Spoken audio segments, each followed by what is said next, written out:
Senator Bato will now ask questions of Colonel Grijaldo. Grijaldo. Yes, thank you, Mr. Chairman. Colonel Grijaldo, isa ka sa mga pinapatawag doon sa hearing sa Quadcom.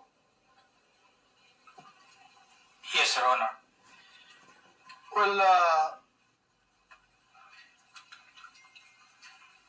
pwede mong i-share kung anong gusto mong i-share dito sa committee na ito? Yes, Your Honor. Mr. Chair, Your Honors, sa ating lahat, magandang hapon. Allow me to read my opening statement. Matapos ang House Quadcom hearing na umabot ng 14 hours, dumating ako sa bahay ng madaling araw ng October 23, kasagsagan ng bagyong Christine. Hinihintay ako ng aking pamilya at nag-aalala at di nakatulog hanggang safety akong makauwi. Dala-dala ko ang masamang karanasan at hinanakit sa pangyayari, pero di ko agad nasabi sa aking asawa. Hanggang lumipas ang ilang araw, napansin niyang matamlay at di ako mapakali. Di ko matiis na di ko sabihin sa kanya, kahit alam kong apektado siya at may nervyos pag ang pag-usapan ay tungkol sa trabaho ko. With great courage, I confided everything to her. Kahit ito ay malaking problema, and it will affect us, and it will change on our normal and simple life. My career for almost 30 years of service, our personal and family safety and security, and maybe I will be condemned or be ostracized. My wife hugged me and started to cry and asked me why. I told her patagal na tayong nagsusumikap and we have to be strong and survive together. Mauna ni ang panahon nga magpakabanata means makialam. Lisod maging witness rata o maging innocent bystander. Maanghol gyapon ta o maging casualty tayo. Gipasabot na ko sa iya ha. I have to explain to her, kailangan naay mo barog sa kamatuoran. There must be someone to rise up to the occasion. I told her that I have the moral obligation and a call of duty to uphold as police officer. In the eyes of God and in the soul of man, I have to say this, even God was betrayed 3 times. But this time, I have to say this, I don't want to betray our beloved country, our fellow Filipinos, and to God Almighty. I don't want to discredit the men and women of the Philippine National Police, the institution where I belong. I don't want to destroy my beloved alma mater, the Philippine National Police Academy,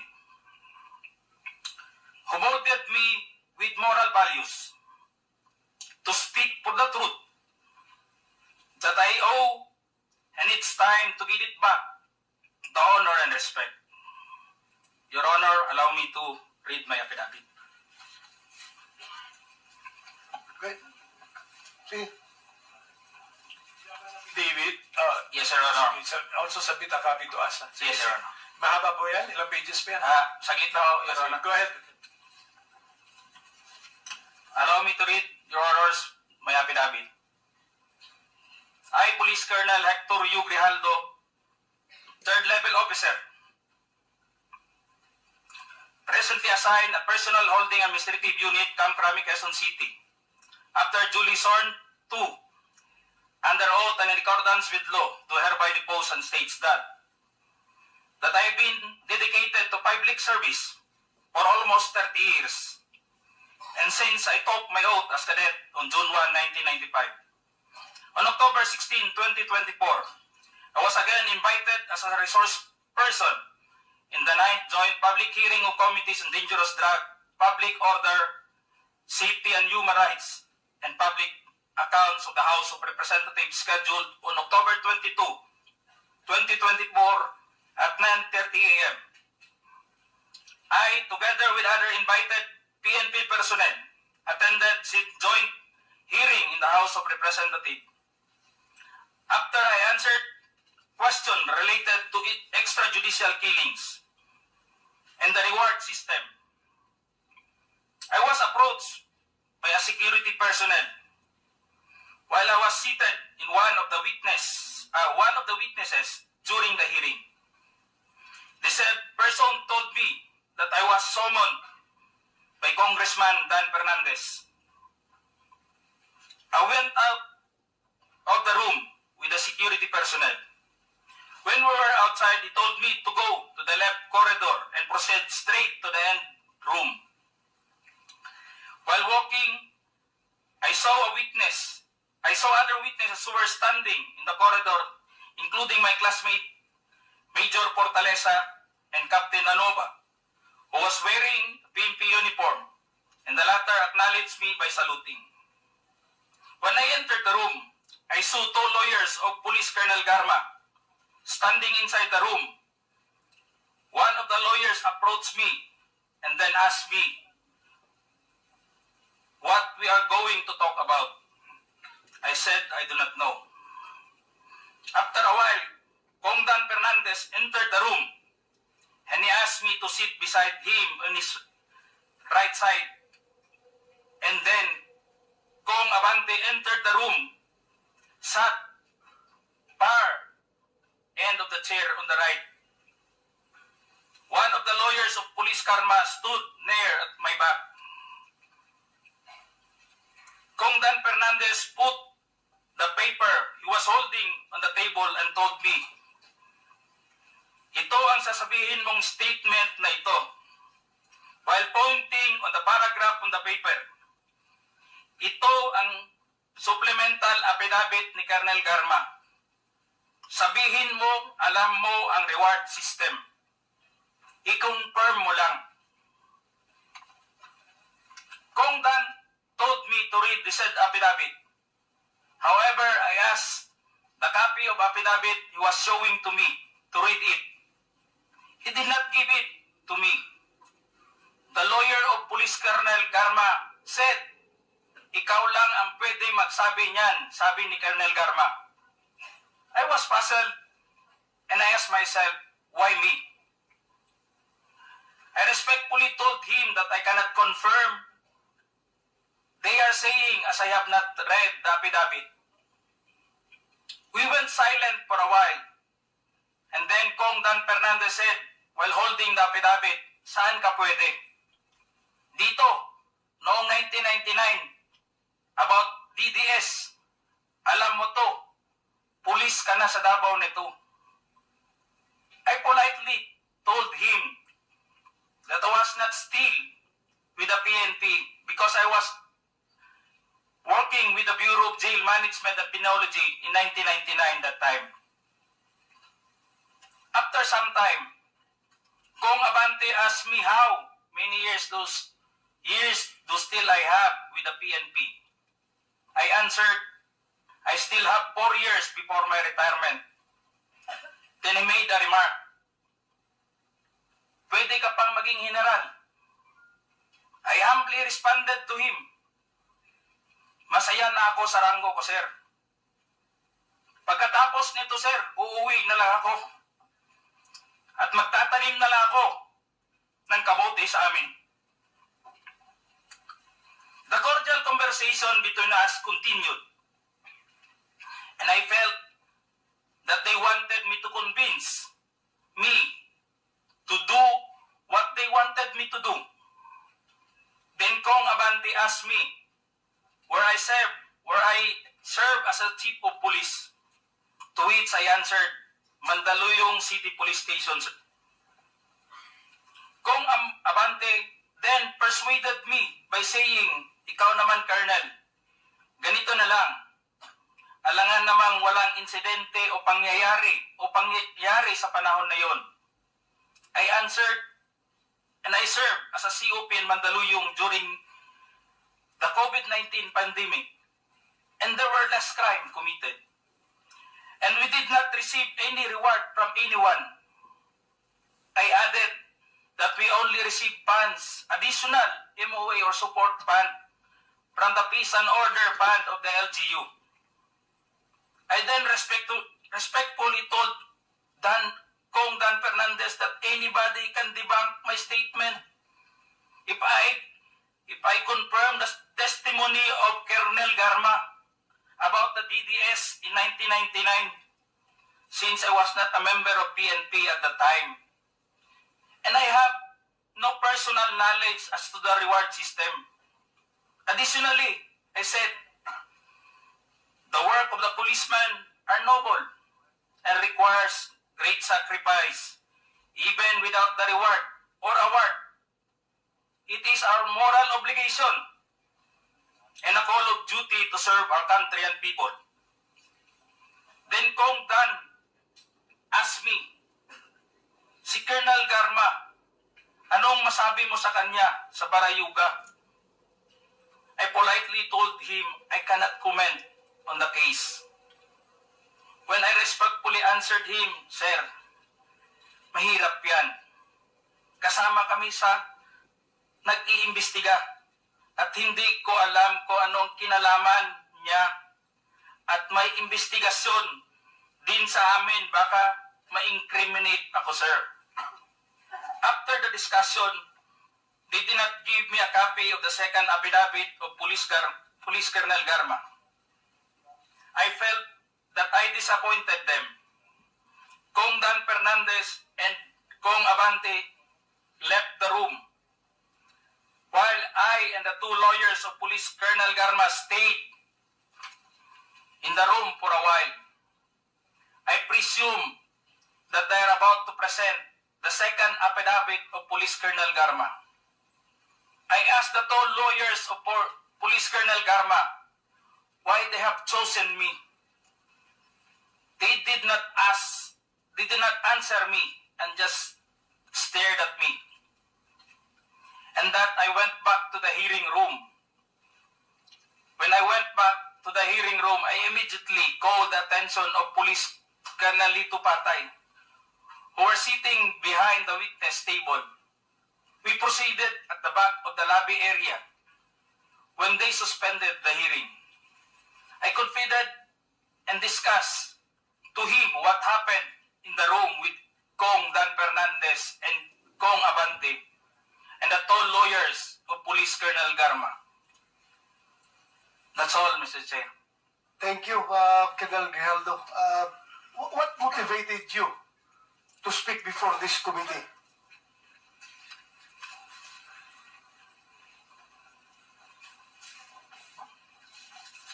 The time, Your Honor, I was insulted and it is very offensive, and I think it is inappropriate for anyone to act like that. Meaning, you feel that you are being coached to make that statement? Yes, Your Honor.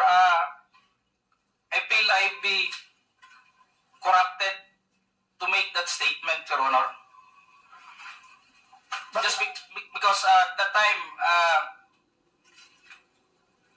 habang nag-uusap-usap habang nagkakaroon ng deliberation doon sa hearing, Your Honor.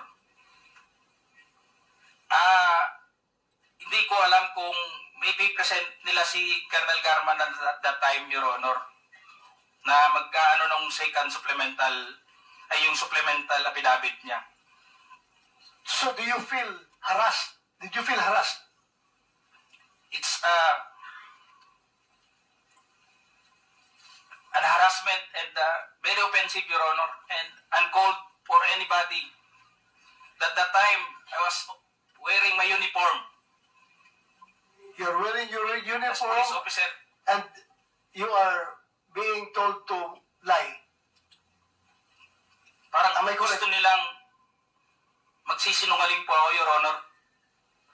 So, Colonel Grijaldo, I would like to thank you for your courage. I'm sure maraming police kayo nanonood. And if you have observed, mabuti na nagsalita ka. Dahil if you have observed, the way they are treating policemen in the Quadcom, it's very hard. I feel them. I feel them. Because naging police rin ako. Kapag sasabihan ka lang, answer yes or no. You can only answer yes or no. You're not allowed to explain yourself. So, para bang you are being deprived? You are being deprived of your right to explain yourself. Kaya, lalong-lalo na kapag ikaw ay tinuturuan na itong sasabihin mo, itong paragraph sasabihin mo, o dito, pwede ka ba dito? So, that's very inappropriate and it's very irregular for a lawmaker making an investigation in aid of legislation to make that kind of approach to a resource person na parang pinipilit na itong sabihin mo, iko-coach ka, ito, pwede ka ba dito? Para lumalabas na meron talaga silang preconceived na goal na kung anong dapat lamahit dito, kaya ginaguide yung magiging statement mo. Am I correct? Yes, Your Honor. So ngayon, Mr. Chairman,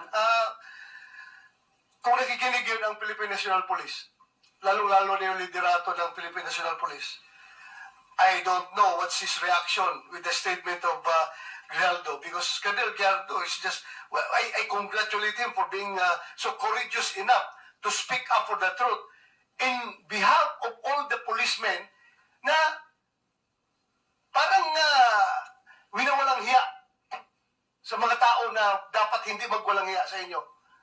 Ay, kung nakikinig yun ang CPNP, I hope this is your person, this is your man. Dapat depensahan ninyo ito. Huwag ninyo itong ilagay sa litsunan. Huwag nyo ilitson itong tao na ito. Because he's standing for the PNP. Na dapat hindi ganun ang treatment ng mga resource person pagdating sa investigation. Kasi parang ang baba ng tingin sa inyo, nag-iimbestiga sa inyo. Yun lang ang nakikita ko, masyadong mababa. That's all, Mr. Chairman. Thank you, Congratulations. And we'd like to thank you for standing up. Your time has also expired. But sige, the long and short of it, yung may maikling kwento, kasi hindi ko naman napanood buong Quadcom, Kayo ba ay tumistigo sa Quadcom din, finally? Nagsalita rin kayo ron? Yes, sir. We were already at the... Nag-affidavit ka doon? Nagsabit ka Wala po kaming kinapidapit. We're just... So, ilang tanong lang ang sinagot mo doon? Ilang tanong? Tungkol sa anong the topic? last time that I was asked by Congressman Paduano, it's all about the operation sa Oron, Your Honor. Oron? Sa Oron. One particular operation? Yeah. Sa first appearance mo? Second appearance mo? Your Honor, the first appearance on September 27, it's all about about EGK that time, Your Honor. Sige, basta wala kang affidavit, so makikita No, Your na Honor. natin. Okay, so, my colleagues, the President is getting tired. So kung meron tayong questions for the address to the former President, tanungin na lang natin. Sir, okay ka lang, sir? Sir, I'm good until 4 o'clock. Yeah, I know. 5 na, sir. 5 na. Totoo, sir. 4 a.m. 4 a.m. He's referring to 4 Hindi ako a.m. nagpapatawa. Yes, I know that, Mr. President.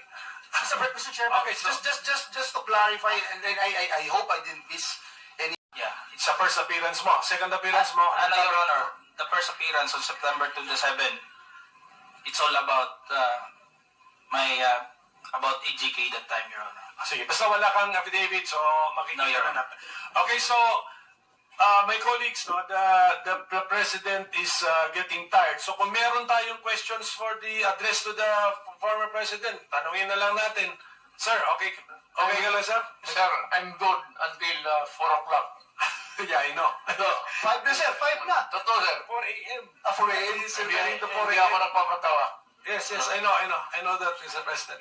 Mr. Chairman, Okay, so- just to clarify, and then I hope I didn't miss anything.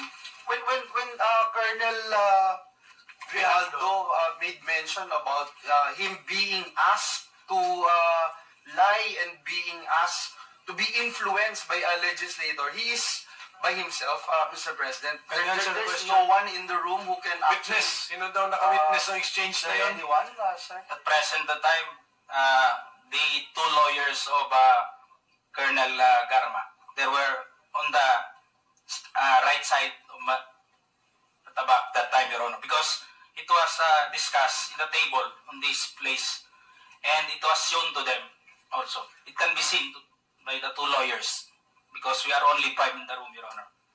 And seen and heard Yes, Your Honor. the words that you uttered a while ago. Just because one of the lawyer reacted when I refused to confirm the statement, because the holdings of this paper, Your Honor, like this, it was on the second page, and I've seen some notes or names, and my name was indicated in that statement.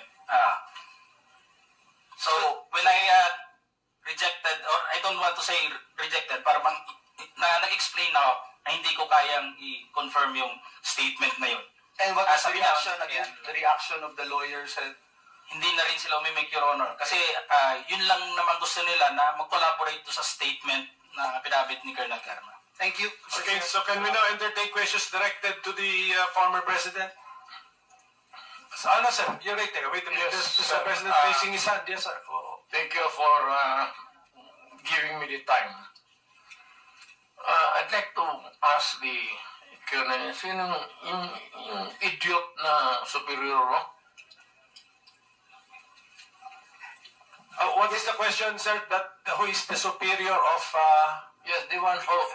Alam mo, ano ang ginawa ng ulol na yon? Subornation of perjury. That is a crime. Tingnan mo sa revised penal code. Subornation. Sige po, I think you already stated it, ano? Kay Colonel Grijaldo. Nasagot na po niya, Mr. President. Nasa testimony na po niya. Sige po, can we now proceed? Who has questions for the former president? Mr. Chair, Oh, I'd like to make it clear na yung ginawa ng idioto na opisyal mo o classmate mo, Sir, it's not officer, congressman. Congressman ang nagsabi sa kanya. Congressman. yung idioto na congressman, subornation o perjury yan, he was suggesting the mere suggestion of what he wants you to do is already a crime under the revised penal code. Yung inuudyok mo yung tao na mag-execute ng affidavit falsely or making a false narrative sovereign o perjury. yes, that's a crime under the Yes. revised penal code. Yes, sir. Thank you. Sige, sir, because, okay, we are operating under, time constraints. So, sabi ko kanina, hanggang 3 o'clock lang tayo. But sige, but can we... Gusto ko lang habulin yung classmate mo. Ay, yung congressman. Parang papailan ko ng kaso. Total, hindi ko na kailangan yung affidavit mo. Your narrative here is under oath. Hindi ko na kailangan yung affidavit mo. All I have to do is to take out your statement. You basis of filing a case of Our, subornation. our transcript of records will be available to anyone who will request, Mr. President.